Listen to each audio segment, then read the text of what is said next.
Hey guys, WhatsApp. আশা করছি সবাই অনেক ভালো আছো।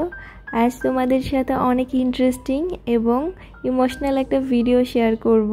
আশা করছি আমার আজকের এই ব্লগটি তোমাদের অনেক বেশি ভালো লাগবে। আজ আমার ছোট বোনটার গায়ের হলুদ আর মেহেন্দি একসাথে দুটোই। আমরা খুব ঘরোয়াভাবে আয়োজনটা করেছি, খুব ছোট একটা পরিসরে। এরপরও খুব ভালোই লেগেছিল, অনেক বেশি এনজয় করেছি আমরা। তবে সবচেয়ে একটা খারাপ লাগছিল, ছোট বোনটা আর একদিন পরে আমাদের ঘর থেকে চলে যাবে শ্বশুর বাড়িতে। তবে একদিকে ভালোই লাগছিল, কারণ এটা সব মেয়েদের জন্যই অনেক খুশির একটা দিন, সাথে ইমোশনাল তা তো বটেই।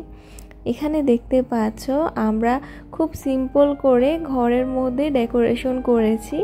গায়ের হলুদের দিন সকালবেলায় এখানে ডেকোরেশনটা করেছে এসে। তারপর আমাদের জন্য কিছু কাঁচা ফুলের জুয়েলারি বানিয়ে নিয়ে এসেছে, যেগুলো পরেছি আমরা 3 বোন এবং অফিহা। আমার বান্ধবীরাও চলে এসেছে, আর তাদের নিয়ে কিছুক্ষণ ফটো সেশন করে চলে এসেছি খাবার খাওয়ার জন্য। আপু চিকেন বিরিয়ানি রান্না করেছে, আমার ফ্রেন্ড আমাকে খাইয়ে দিচ্ছিল, আমিও তাকে খাইয়ে দিচ্ছিলাম। খাওয়া দাওয়া শেষে আমরা চলে এসেছি আবারও। এখানে সবাই মিলে কিছু ছবি তুলছিলাম। আর আমাদের বাসায় কিন্তু আজকে খুব কম মেহমান এসেছে। প্রথমেই তোমাদের বলেছিলাম খুব ছোট করে আমরা করছি, যার জন্য তেমন কাউকেই বলা হয়নি। শুধুমাত্র ফ্যামিলির কয়েকজন মেম্বার আছে, আমার দাদিরা আছে আমার কাজিন কিছু, এবং আমাদের কিছু ফ্রেন্ডস। এই কয়েকজন মিলেই আসলে আমরা এইভাবে করছিলাম গায়ের হলুদের অনুষ্ঠানটা। আমরা সবাই মিলে কিছু ছবি তুলে নিচ্ছি। আর আমার আজকের এই মেকআপটা আমি নিজেই করেছি। ছোট বোনকেও আপুই সাজিয়ে দিয়েছে, পার্লার থেকে সাজানো হয়নি। আমার আপু খুব ভালোই মেকআপ পারে, যার জন্য পার্লার থেকে সাজার দরকার হয় না। শুধুমাত্র মেকআপটা আমি নিজেই করেছি একদম সিম্পলভাবে, এবং বাকিটা আমার আম্মুই আমাকে করে দিয়েছে। যেমন শাড়ি পরিয়ে দিয়েছে, হেয়ার স্টাইল করে দিয়েছে, হেয়ার স্ট্রেট করে দিয়েছে। আর এভাবেই আসলে আম্মু আপু সবাই পাশে থাকলে লাইফ অনেক ইজি হয়ে যায়। যাদের বোনরা আছে তারা তো নিশ্চয়ই বুঝবে, বোন থাকলে মনের কথা তাদের সাথে শেয়ার করা যায়, তাদের সাথে খুনসুটি করা যায়, ঝগড়া করা যায়, আবার একসাথে অনেক সুন্দর সুন্দর মেমোরিজ মেক করা যায়। আর আমার আম্মু কিন্তু আমাদের ফ্রেন্ডের মতোই, সবসময় আমরা যেখানেই যাই আম্মু এবং 3 বোন আব্বু সবাই মিলে ঝুলেই যাই, এবং খুব ভালোই লাগে। এই দিনগুলোর কথা অনেক বেশি মিস করব ছোট বোনটার যখন বিয়ে হয়ে যাবে।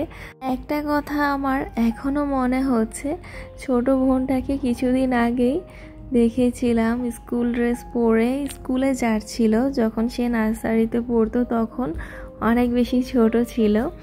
আসলে এগুলো বেশি দিন আগের কথাও না, মনে হচ্ছে সেদিনেরই কথা। মনে হয় যেন কিছুদিন আগেই তাকে দেখেছিলাম স্কুল ড্রেস পরে এভাবে এসেছে আমার সামনে। আর আজ সে বউ সেজে বসে গিয়েছে গায়ে হলুদের জন্য স্টেজে, এবং মেহেন্দি দিবে তার হাজবেন্ডের নামে। খুব বেশি ইমোশনাল হয়ে যাচ্ছিলাম এই বিষয়গুলো যখন মনে পড়ছিল। যাই হোক, তোমাদের একটু ইমোশনাল বানিয়ে দিলাম। এবার দেখতে পাচ্ছ এখানে কেকটা আমরা কেটে নিচ্ছি। কেকটাও গায়ের হলুদের থিমের সাথেই ম্যাচ করে নিয়ে আসা হয়েছে। এবার সে আমার দাদুদেরকে কেক খাইয়ে দিচ্ছিল। এখানে হচ্ছে একটা আমার দাদি আর একটা হচ্ছে আমার দাদির ছোট বোন, তো দুজনেই এসেছে। আর দাদিরাও কিন্তু আমাদের মতো 3 বোন। দাদির যে মেজো বোন আছে সে আসতে পারেনি, একটু অসুস্থ ছিল যার জন্য। এবার সবাই সবাইকে কেক খাইয়ে দিবে, কিছু ছবি তুলবে। যেহেতু শীতকালের দিনগুলো খুব জলদি চলে যায়, পার হয়ে যায়, তার জন্য আমরা ভেবেছিলাম সকাল 11টা থেকে আমরা শুরু করে দিব আমাদের প্রোগ্রাম। তবে সাজাতে সাজাতে 11টার চেয়ে বেশি হয়ে গিয়েছিল, আর আমরা নিজেরাও রেডি হতে হতে 1টা বেজে গিয়েছিল। 2টা থেকেই আমরা শুরু করে দিয়েছি আমাদের প্রোগ্রাম, এবং আল্লাহর অশেষ রহমতে খুব সুন্দরভাবে আমাদের প্রোগ্রামটা আমরা শেষ করেছি রাত 9টার মধ্যেই। রাত 9টার মধ্যেই ছোটো বোনের মেহেন্দি দেওয়া একদম কমপ্লিট হয়ে গিয়েছিল। আর এবার আমার একটা কাজিন আছে বড়, সবার বড় এই আপুটা, সে কেক খাইয়ে দিচ্ছিল। আর আমার মামাতো বোন, সেও শাড়ি পরেছে। আর আরেকটা ছোট্ট মামাতো বোন আছে, তাকে কুলে নিয়ে ছোট বোন কেক খাইয়ে দিচ্ছিল। আমার মামাতো বোনটা মাশাল্লাহ খুব বেশি শান্ত, ঘুম থেকে উঠেছে মাত্র। আর উঠে এখানে দেখতেই পাচ্ছ খুব শান্তভাবে ছোট বোনের কোলে বসে আছে। আর ওয়াফিহা তো একদম গায়ের হলুদের থিমের সাথে ম্যাচ করে হলুদ একটা ড্রেস পরেছে, যেটা খুব ভালোই লাগছিল। তবে কিছুক্ষণ পরে সে তা চেঞ্জ করে মেহেন্দির থিমের সাথে ম্যাচ করে মেহেন্দি কালারের একটা ড্রেস পরবে, যা তোমরা সামনেই দেখতে পারবে। আর আমার যে মামাতো বোনটা আছে না, সেও কিন্তু আমাদের সমবয়সী একদম। আর আমার ছোট বোনের সাথে সে খুব ক্লোজ ফ্রেন্ডের মতো বলা যেতে পারে, দেখে হয়তো বুঝতে পারছো। আর এবার ওয়াফিহাকে ছোট বোন কেক খাইয়ে দিচ্ছিল। ওয়াফিহার কথা আর নাই বললাম, সে কিন্তু মনে মনে অনেক বেশি ইমোশনাল হয়ে গিয়েছিল এবং রাতে ঘুমানোর সময় অনেক বেশি কান্নাকাটি করেছিল। আর এবার আমার ভাইয়া এবং আপু চলে এসেছে তাকে কেক খাইয়ে দেওয়ার জন্য। আমার ভাইয়া কিন্তু আমাদের নিজেদের ভাইয়ের মতোই, অর্থাৎ আপন ভাইয়ের মতো আমাদেরকে অনেক বেশি আদর যত্ন করে, সেই সাথে নিজের বোনের মতো অনেক বেশি খেয়াল রাখে, যার জন্য আমাদের মনে হয় না যে আমাদের বড় কোনো ভাই নেই। এমনই মনে হয় যে তিনি আসলে আমাদের আপন একজন ভাইয়া।